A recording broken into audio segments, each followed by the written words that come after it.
Hello viewers, আসসালামু আলাইকুম। Welcome to pure beauty by Julie Azad. আমি অ্যারোমা থেরাপিস্ট জুলি আজাদ। আজ তোমাদের জন্য super miracle hair fall control onion hair অয়েলের রেমেডি নিয়ে চলে আসছি। যেই হেয়ার অয়েল একেবারে ন্যাচারাল ইনগ্রিডিয়েন্ট দিয়ে আমি বানিয়ে দেখাবো তোমাদেরকে। আর আমার আনিয়ন হেয়ার অয়েলে আনিয়ন কিন্তু থাকছে, তো পেঁয়াজ থাকছে, এটা তো বুঝতে পারছো। পেঁয়াজ কিন্তু চুলের জন্য ভীষণ ভালো, তোমার চুলের গোড়া মজবুত করার জন্য পেঁয়াজ কিন্তু অনেক ভালো কাজ করে। পেঁয়াজের সাথে আরও কিছু জিনিসপত্র লাগবে, সেগুলোও কিন্তু খুব তোমার হাতের কাছে জিনিস, যেগুলো তুমি একদম তোমার কিচেনেই পেয়ে যাবে বা আশেপাশেই পেয়ে যাবে, তোমার কালেক্ট করতে খুব একটা কষ্ট হবে না। আমি খুব সহজেই তোমাদেরকে হেয়ার অয়েলটা বানিয়ে দেখাবো, যেটা তুমি নিজে হাতে বানিয়ে ফেলতে পারবে। কিন্তু তার আগে ছোট্ট একটা অনুরোধ করব, আমার channel pure beauty by Julie Azad চ্যানেলকে অবশ্যই সাবস্ক্রাইব করো আর বেল বাটনে অবশ্যই ক্লিক করো, তাহলে আমার সমস্ত ভিডিও নোটিফিকেশানগুলো তোমাদের কাছে পৌঁছে যাবে। ভিডিও ভালো লাগলে লাইক দিতে ভুল করো না, আর ফ্রেন্ডস অ্যান্ড ফ্যামিলির সাথে অবশ্যই শেয়ার করো। চলো আজকে তাহলে আমরা হেয়ার অয়েলটা বানিয়ে ফেলি।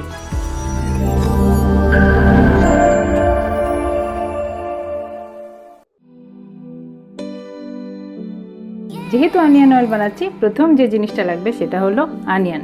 আমাদের পেঁয়াজ লাগবে, কিন্তু পেঁয়াজ এখানে শুকনো পেঁয়াজটা লাগবে। পেঁয়াজ কিন্তু আমাদের হেয়ারের জন্য ভীষণ ভালো। পেঁয়াজে থাকা সালফার চুলের গোড়াকে মজবুত করবে, আর পেঁয়াজে থাকা অ্যান্টিঅক্সিডেন্ট চুল পড়া বন্ধ করবে। তাহলে এটা কিন্তু আমাদের অনিয়ন অয়েল হচ্ছে যখন, তখন আমরা এটা বুঝেই নিতে পারি যে আমাদের হেয়ার ফল কন্ট্রোল করার জন্য এটা কিন্তু অনেক ভালো হেল্প করবে। সেই সাথে আমাদের লাগবে রসুন লাগছে। রসুনটা তোমরা এরকম ছোট ছোট কোয়াগুলো রসুন নিয়ে নিতে পারো। আমি এখানে 15-20টা কোয়া নিয়েছি, আর পেঁয়াজটাকে আমি একটু কেটে নিয়েছি এভাবে করে। সেই সাথে আমার লাগবে আদা।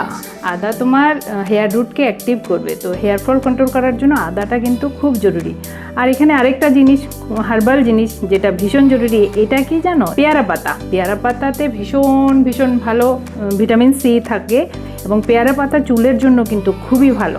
তুমি পেয়ারা পাতা, হাতের কাছে পেয়ারা পাতা থাকলে পেয়ারা পাতা দিতে পারো। আর পেয়ারা পাতা যদি কারো হাতের কাছে না থাকে, তাহলে কি করবে, জবা পাতা দিয়ে দিলেও হবে, কিন্তু পেয়ারা পাতা দেওয়ার চেষ্টা করো, এটা অনেক ভালো। আরেকটা জিনিস, আমি ন্যাচারাল ইনগ্রিডিয়েন্টসের মধ্যে আরেকটা জিনিস, খুব ভালো জিনিস নিয়েছি। এটা তোমাদের সবার একেবারে হাতের কাছের একটা জিনিস। দেখো এই জিনিসটা দুর্বা ঘাস। ঘাস তো বোঝো, ঘাস আমরা আমাদের আশেপাশে হয়ে থাকা যে ঘাস, যেটা ভীষণ অপ্রয়োজনীয়, সেই জিনিসটা কিন্তু তোমার চুলের জন্য অনেক ভালো কাজ করবে। এই ঘাস, নারকেল তেল এখানে লাগবে। আমি 200 ml নারকেল তেল আর তিল তেল, এটা আমি একটু মিশিয়ে নিয়েছি। দেখো এখানে এই যে তিলের তেল আর নারকেল তেল দুটোকে একসাথে আমি মিশিয়ে এখানে 200 ml রেখে দিয়েছি। 200 ml এর মতো আমাদের দুটো অয়েল মিলিয়ে হয়েছে। আর তোমরা যদি মনে করো যে শুধু নারকেল তেল দিয়ে করবে, তাহলেও শুধু নারকেল তেল দিয়ে করতে পারবে। সেই সাথে আমাদের আর দুটো জিনিস লাগবে। আমি যখন করি তখন আমি ইউজ করি, তোমরা যদি পাও ইউজ করো। আর যদি তোমাদের কাছে এই অয়েলটা না থাকে, আমি নামগুলো বলছি, এই অয়েল যদি না থাকে, তাহলে কি করবে, এটা ছাড়াও তুমি ন্যাচারাল যে হার্বস দিয়ে তুমি যে অনিয়ন অয়েল বানাচ্ছ, সেটাও কিন্তু অনেক ভালো কাজ করবে। কিন্তু এখানে আমি যে অয়েলগুলো মেশাচ্ছি, এটা হলো তোমার একটা রোজমেরি অয়েল। এগুলো কিন্তু এসেনশিয়াল অয়েল, এগুলোও কিন্তু এক ধরনের অয়েল। এই অয়েলটা চুলের জন্য, চুলের গোড়া মজবুত করার জন্য, হেয়ার ফল কন্ট্রোল করার জন্য খুব ভালো হেল্প করে। কিন্তু এটা এসেনশিয়াল অয়েল বলে এটা কিন্তু ডাইরেক্ট লাগানো যায় না, এটা অনেক পাওয়ারফুল অয়েল। তো এটা তোমাকে মিশিয়ে নিতে হবে পরে, যখন অয়েলটা বানানো হয়ে যাবে এবং ঠান্ডা হয়ে যাবে তখন। আর এখানে আমি আরেকটা অয়েল নিয়েছি, ট্রি অয়েল। অ্যান্টিফাঙ্গাল হিসেবে ট্রি অয়েল খুব ভালো কাজ করে। তোমার ধরো ড্যান্ড্রাফের সমস্যা আছে, সেটা ট্রি অয়েল থাকলে সেটা মিশিয়ে দিবে, আর যদি না থাকে এটা তুমি বাদ দিতে পারো। আমি দেখো আলাদা করে কেটে নিয়েছি। দেখো এইভাবে করে কেটে নিবে। খুব বেশি ঘাস লাগবে না, 1 মুঠ পরিমাণ ঘাস হলেই হবে। তুমি যদি বেশি পরিমাণ করছো, সেই ক্ষেত্রে বেশি দিলেও হবে, কিন্তু এখানে আমি তো অল্প পরিমাণ করছি, 200 ml পরিমাণ করছি, তো আমার এখানে বেশি ঘাস লাগবে না। দেখো এইটুকু পরিমাণ ঘাস কিন্তু আমার হয়ে যাবে। সেই সাথে আমাদের পেয়ারা পাতা যেটা আমাদের, সেটা কিন্তু দেওয়া হয়ে গেল, পেয়ারা পাতা। আরেকটা জিনিস এখানে, একটা জিনিস খুব ভালো কি জানো, এই যে অনিয়নের যে খোসাটা আছে, এই খোসাটা কিন্তু প্রচুর পরিমাণে সালফার আছে খোসাটা। এই খোসা তুমি খেতে না পারলেও, এই খোসা কিন্তু তুমি যে অয়েল বানাচ্ছ, অয়েলে এই খোসাটা কিন্তু অনেক ভালো কাজ করবে। খোসাটা ফেলে দেওয়ার দরকার নেই, খোসাটাকে মিশিয়ে দিবে। খোসাটা আমি নিয়ে নিলাম, দেখো বেশি করে। এবার আমাদের আদা, পেঁয়াজ, রসুনটাকে আমরা কিন্তু ব্লেন্ড করে নিব। পেঁয়াজের খোসাটা দেওয়ার দরকার নেই, কারণ ওটা ব্লেন্ড হবে না। এখানে কিন্তু পানি দিয়ে ব্লেন্ড করা যাবে না, ব্লেন্ড করতে হবে আমাদেরকে একটুখানি অয়েল দিয়ে। দেখো মিহি হয়ে গেল। আমার বাটা যে ইয়েটা ছিল পুরোটা আগে ওটা দিয়ে দিব। একটুখানি পানি যদি থেকে থাকে তাহলে ধোয়ার পরে তো একটু পানি ছিল, সেটা যাতে শুকিয়ে যায় ভালো করে। যদি পানি ছাড়া না বাটতে পারো তাহলে কি করবে, একটুখানি অয়েল দিয়ে দিবে, অয়েল দিয়ে পেস্ট করবে। আমি দেখো পাতাগুলো দিয়ে দিচ্ছি এক এক করে, ঘাসটাও দিয়ে দিলাম।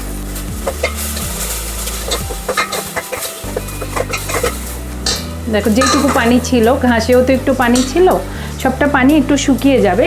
শুকিয়ে যাওয়ার পরে আমি বাকি অয়েলটা দিচ্ছি। আমি বাটার সময় একটু অয়েল দিয়ে বেটেছি যাতে পেস্ট করতে আমার সুবিধা হয়, সেই জন্যে। এরপর আমি পেঁয়াজের যে পাপড়িটা ছিল, পেঁয়াজের খোসাটা দিয়ে দিচ্ছি। দেখো অয়েলটা আর একটু পরে দিব। এভাবে করে তোমরা যখন ফুটে গেল তখন পুরো অয়েলটা দিয়ে দিবে। আমার অয়েলটা এখানে একটুখানি হলুদ আছে, হলুদ থাকার কারণ হলো আমি একটু গরম করে নিয়েছি। আমার সময়ের সুবিধার্থে আগেই আমি একটু ভালো করে গরম করে রেখেছি যাতে আমার তাড়াতাড়ি করে হয়ে যায়। দেখো সব হার্বসগুলো আমার ধীরে ধীরে করে ফুটতে থাকবে, এতে ফুটতে থাকবে। এরপরে আমি কি করব, ভালো করে যখন পানিটা পুরো শুকিয়ে যাবে তখন আমি কিন্তু ডিম করে দিব, একদম সিম করে তোমার 20 মিনিট মতো ফোটাবো। কিন্তু কোনোভাবে হার্বসগুলো কিন্তু পুড়ে ফেলা যাবে না, কিন্তু ধীরে ধীরে ধীরে ধীরে এত ভালো করে ফোটাতে হবে যে সব এর ভেতরে যত স্টার্ক আছে সব একটু কালারটা চেঞ্জ হয়ে যাবে। কিন্তু এরকম এখন তো সাদা দেখছো, এরকম সাদা থাকবে না, ধীরে ধীরে করে কালারটা চেঞ্জ হয়ে যাবে। দেখো বন্ধুরা অয়েলটা কিন্তু পুরোপুরি রেডি হয়ে গেছে। এবার আমি গ্যাসটা কিন্তু বন্ধ করে দিয়েছি। বন্ধ করে এবার ঠান্ডা হওয়ার পরে আমি ছেঁকে নিব। ঠান্ডা হওয়ার পরে ছেঁকে নিলেই আমার অনিয়ন অয়েল একেবারেই রেডি হয়ে যাবে। দেখো একটু কালারটা চেঞ্জ হয়ে আসছে, সব স্টার্ক বেরিয়ে গেছে, কিন্তু এটা পুড়ে যায়নি। দেখেছো যে পুড়ে যায়নি, পুড়ে যাওয়া যাবে না। যখন তোমরা বানাবে পুড়ে যেন না যায় সেটা খেয়াল করতে হবে। সব কিছুর স্টার্ক বের হয়ে যাবে কিন্তু পুড়ে যাওয়া যাবে না। এবার দেখো পুরো আমি রেখে দিব ঠান্ডা হওয়া পর্যন্ত।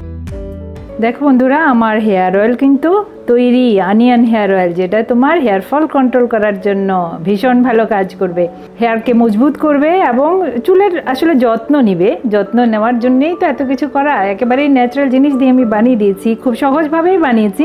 তোমরা কিন্তু নিজেরাই বানিয়ে ফেলতে পারবে এত সহজভাবে অনিয়ন হেয়ার অয়েল। আশা করি তোমাদের অনেক ভালো লাগবে এই হেয়ার অয়েল। যখন তোমরা ইউজ করবে, ইউজ করার নিয়মটা হলো একটুখানি গরম পানির মধ্যে যেইটুকু পরিমাণ তোমার অয়েল লাগে সেইটুকু পরিমাণ অয়েল গরম পানিতে বসিয়ে নেবে। বসিয়ে নিয়ে হালকা উষ্ণ গরম যখন হয়ে যাবে সেটা তুমি চুলের গোড়ায় প্রথমে লাগাবে ভালো করে, সিটি কেটে কেটে একদম চুলের গোড়ায় লাগাবে, ভালো করে মাসাজ করবে, করে পুরো লেন্থ পোর্শনে লাগিয়ে দিবে। এরপর 1 ঘন্টা রেখে মাইল্ড কোনো শ্যাম্পু দিয়ে শ্যাম্পু করে ফেলবে, তাহলে কিন্তু অনেক ভালো কাজ করবে। আর যদি মনে করো যে রাতে তোমরা রেখে দিতে চাও, রাতে লাগাতে চাও, সময় থাকলে রাতেই লাগিয়ে দিও, সেটাও কিন্তু অনেক ভালো কাজ করবে। তোমার অনেকটা সময় পাবে তো অনেক ভালো কাজ করবে। কিন্তু রাতে যদি রেখে দাও, রাতে রেখে দিয়ে আবার এরকম করো না যে 2-3 দিন রেখে দিলে, সেটা আবার ভালো হবে না। অনেকেই জিজ্ঞেস করো যে কয়দিন ইউজ করতে হবে। তুমি চাইলে সপ্তাহে 7 দিনই ইউজ করতে পারো, যেহেতু এটা ন্যাচারাল একটা অয়েল, এটা তোমার কোনো ক্ষতি করবে না। কিন্তু তুমি যদি সময় কম থাকে তাহলে সপ্তাহে অন্তত 2 দিন করো, তাহলে তোমার অনেক ভালো কাজ হবে। হেয়ার ফল কন্ট্রোল হওয়ার পাশাপাশি চুলটাও অনেক মজবুত হবে, সুন্দর হবে। যদি কারো মনে হয় যে না অনেক কষ্ট, অনেক হ্যাপা বানাতে, তুমি বানাতে পারছো না, তোমার এত সময় নেই, তাহলে তোমরা কিন্তু ডেসক্রিপশন বক্সে লিঙ্ক পেয়ে যাবে যে এই হেয়ার অয়েল তোমরা কিন্তু পারচেজ করতে পারবে সহজেই।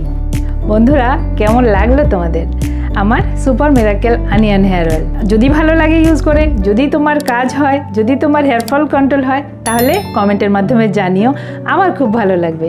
আর পরবর্তী ভিডিও কী নিয়ে দেখতে চাও সেটাও কমেন্টের মাধ্যমে জানিও, তাহলে আমি পরবর্তী ভিডিও নিয়ে আসবো তোমাদেরকে আরেকটা সুপার মিরাকেল রেমেডি নিয়ে।